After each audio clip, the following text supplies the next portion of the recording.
साम्राज्य, सामान्यांचा असामान्य आवाज. शहरात सध्या अवैध व्यवसायाने डोकेवर काढण्यास सुरुवात केली आहे. बेकायदा लॉटरी समजला जाणाऱ्या मटका सध्या सर्वत्र खुलेआम सुरू आहे. मटक्याची सवय लागलेल्या लोकांचे घरदार उद्ध्वस्त होत असल्याचे दिसून येत आहे. मात्र मटका खेळणाऱ्यांच्या अर्धांगिनी संयमीच आहे. शहर पोलीस आयुक्तालयाच्या अंतर्गत 7 पोलीस ठाणी आहेत. यामध्ये फौजदार चावडी पोलीस ठाणे, जेल रोड, सदर बाजार, विजापूर नाका, सलगर वस्ती, जोडभावी पेठ, MIDC पोलीस ठाणे यांचा समावेश आहे. 7ही पोलीस ठाण्याच्या हद्दीत सध्या मटका उघडपणे सुरू असल्याचे दिसून येत आहे. अगोदर चोरून चालणारा मटका आता पानटपऱ्यांमध्ये, रस्त्याच्या कडेला असलेल्या गाड्यांवर मोकळ्या जागेत उघडपणे दिसत आहे. कामगार वसाहतीच्या ठिकाणी मटका व्यवसाय जास्त प्रमाणात चालतो.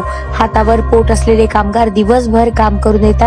दुसऱ्या दिवशी पैसे मिळतील म्हणून मटका लावतात. 1-2 वेळा पैसे मिळतात, मात्र 100 वेळा ते पैसे घालवून बसतात. मटका लागेल या आशेने काही करून पैशांची तजवीज करणारी मंडळी देखील पाहावयास मिळतात.